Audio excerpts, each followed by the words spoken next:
Hello everyone, it's Amy and welcome back for another journaling on a budget video. And today we're going to make tabs for our journal.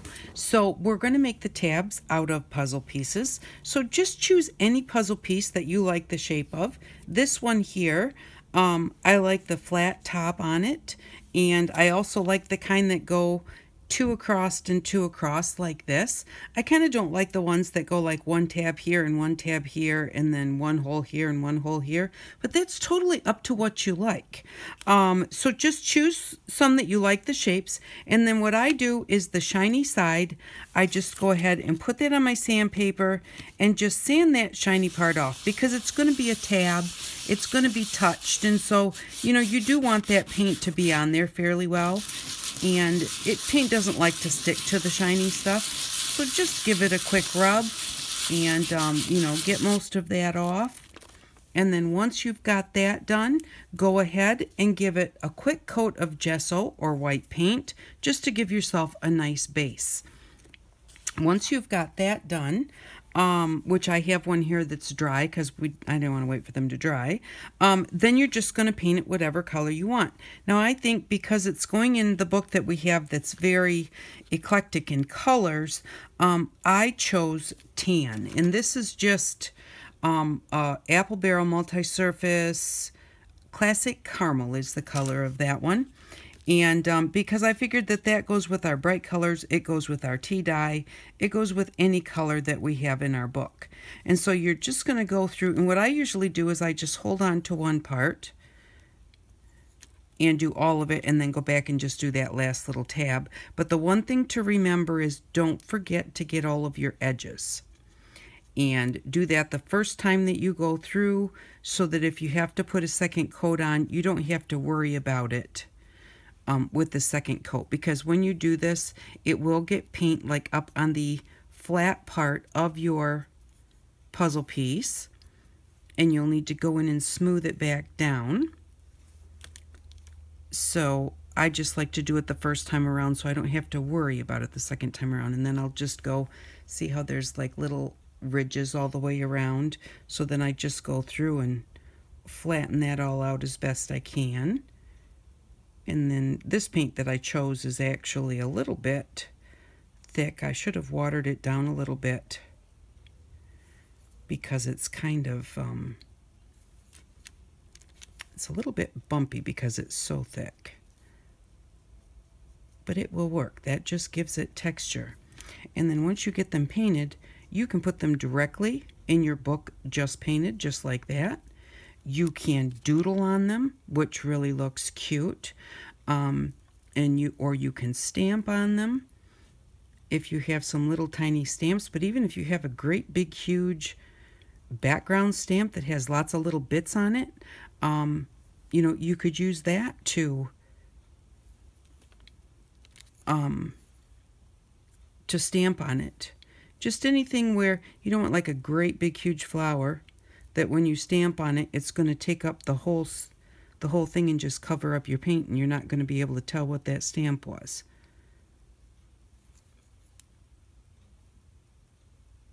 Get that off of there. Okay, and then once you get it all done and you get all your edges covered, now this one actually looks pretty good, but if you look at it and something's showing through and you think I really need a second coat, go ahead and put a second coat. But let your first coat dry really well before you put your second coat, so that you have a really good coat of paint on there. And then I have 3 that I have already painted, and they're dry. And then what you do is you just take your X-Acto knife and very carefully, now you could actually just do this with your fingers. I want to see, I think that trying to see which side I want up. I think I want this side up because it's a little bit bigger here. But you can just take your fingernails and just go in there and separate it. I just like to use the knife, but be careful because it will slip. So be very careful. Make sure that you don't hold it like this and cut where if you slip, you're going to cut your fingers. And make sure even when you're holding it like this that you keep it between your fingers and your fingers stay on the outside. Just kind of choose the spot where there's the middle. And usually what happens is when you separate these, you're going to have a little bit more in the front than you have in the back. or a little bit more in the back than you have in the front. They don't normally, even when you slice them, and you just want to stay within whatever layer your knife starts to cut in. And when you get down to the next one, just kind of rock it a little bit into that little arm, and then do the same thing on the other side. But I have never actually had them work out completely perfect. I'm kind of thinking maybe basically that they have kind of like 3 layers. And so you're going to do that until you go as far as you want. Now I usually like to go through the first arm so that when I put it on my pages, I can go like halfway up into the little hole area right there. So I'm going to make sure that I'm not only through both of the arms, but once I know that that is done, then I'm going to make sure that my center is also as deep as both sides. And again, very carefully keeping your fingers out of the way. Like I said, you can just as easily peel these back, and then if you get some of the cardboard inside that winds up in your way, just kind of clean that out a little bit or flatten it out. And see, this is just pretty much like the front piece here, and then that's like 2 more layers. But it doesn't make any difference how you do that. So this one, let's see if I can do this way, because I have done this before. Because sometimes I do these when I'm just sitting at the couch at night, and I usually don't have my razor knife there, so just kind of give it a bit of a separation. And just carefully move your way down. And actually, you know, this is really working very easy. So there we go. We've made it to the halfway point of the little circle parts. And so now we've got our 3 tags. Make sure that if you're going to do some decorating on them, and it's going to make a difference which way is up or which way is down, make sure you know which is which. And then I just picked out some little stamps out of our stamps that we have. And this one says, "Wish you were here." Obviously, that's not going to fit, but the wish will fit pretty well. The W is a little bit tall because I kind of checked them out before I came on here, so I wouldn't have to look for them later. And this one, this was my widest spot, and actually that's where I separated it. So that's not real good. I'm going to have to put something here because that's the part that's going to stick out. So will my dragonfly fit on there? Will my wish fit on there? Neither one of them will really fit on there. So this one, I did do the right one because this is where I'm supposed to, where I wanted to stamp. And wish fits on there okay, but so does smile. This one says, "You make me smile." And I'm going to choose the smile. We're going to have to find something else to put on here since I messed it up. What I'm going to do is I'm going to take my ink pad, and smile starts right there and ends right there. I am just going to only put ink on just that part. And then I can use just that word.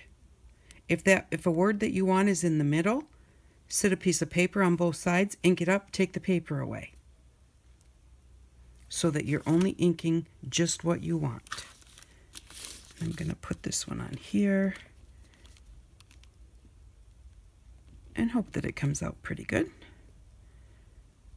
Just remember, give your ink a chance to settle into the paint.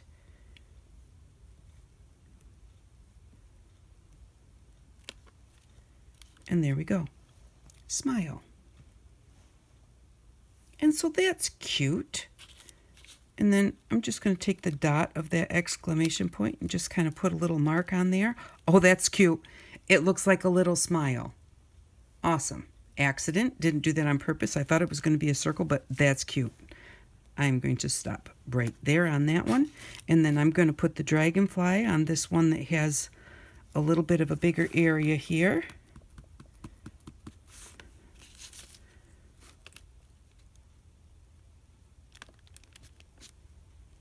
And again, give the ink a chance to acrylic paint is plastic, so you want to really give that ink a chance to soak in there.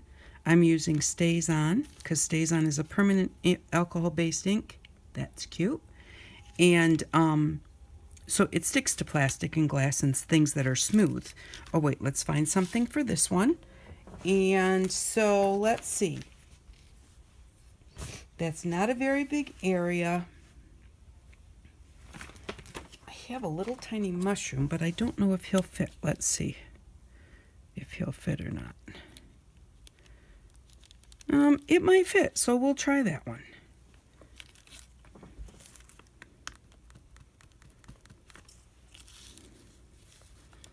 Because your areas are so small, you have to take your time lining it up.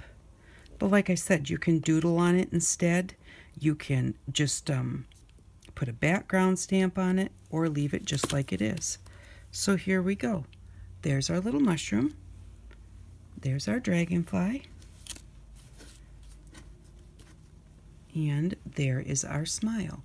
Now, my exclamation point on the smile went up over the edge. So what I will do is I'll go back in there and I'll use a black Sharpie marker and I will just kind of fill that in to make it look finished. So, but there we go. Now we have those on there, and you could do, even though those are small, you could do much more to them. You could decorate them all up. I'm going to stick these on my acrylic block so they don't get lost since they're so small. And I may go back in and doodle on those or do something different to them, you know, later on. I just don't want to take all the time right now. So I'm going to move those over, and I'm going to bring in, I did 3 because in our book we have 3 signatures. So I have to decide what I want to do where, and I think I'll do the mushroom first, then smile, and then the dragonfly. And that's just as easy as putting some glue on them and deciding where you want them. Now, what you might want to do is go in and say, okay, I want this one right about here. And then, and I'm putting one at the front of each signature. And then this one right about here.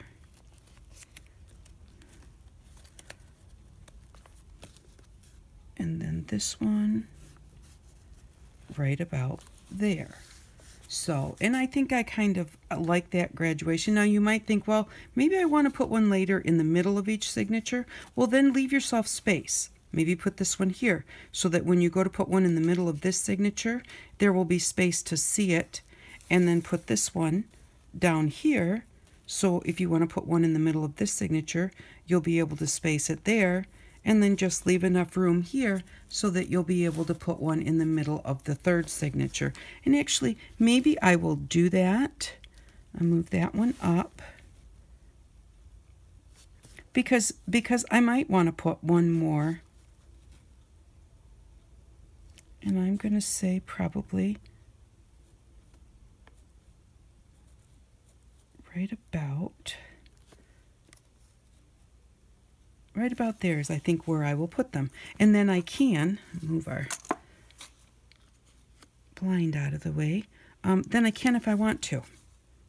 So, and since I'm not really sure, then I'm going to do it that way because then I have an option. So I'm just going to put a little bit of glue on each side. And you don't want too much and have it squishing out all over the place. The inside of these puzzle pieces are a really absorbent cardboard, so it does grab a hold of your glue really nicely. Make sure I don't have any more than one page there. And I want it, oops, sorry about that. I want it about halfway up my holes. Now you can do it wherever you want it to be. So whatever you think looks good, that's how you'll do yours. So that one is there. And then the next one, got some glue sticking out there. Okay, and I kind of looked right where that was on there so I can put it back in the same spot. Got a little extra cardboard sticking up there, and it's going to make it kind of not want to glue down real flat, so I'm going to just kind of peel that off of there. Get it out of my way.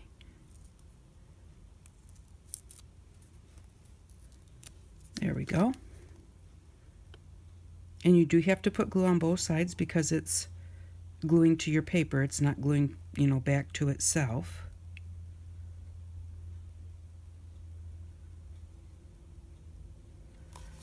So we've got that one there. And it's going to go right in here.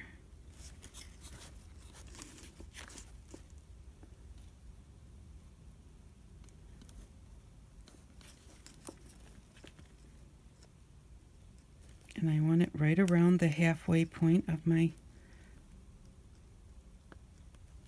little hole parts.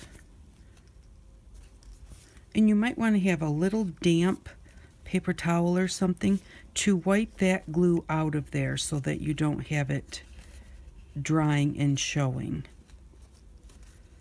And I do like wet glue for this. Stick glue might work, but first off, it'd be hard to get in there. And secondly, you know, it's a tab. It's going to be touched a lot and moved a lot, so you really do want it to be in there nice and secure. And I just went back up and pushed this one again. So, because you'll want to do that a couple of times until they've really grabbed hold.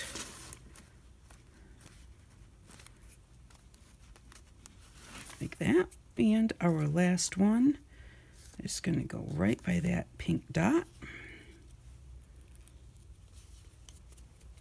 And I do think this might be the one that I separated without the knife, that I just peeled it apart, and it seems to be the best, in the best condition. So if you don't want to use the knife, you don't have to, because it works just as well the other way. This one was right here by that pink dot on my paper.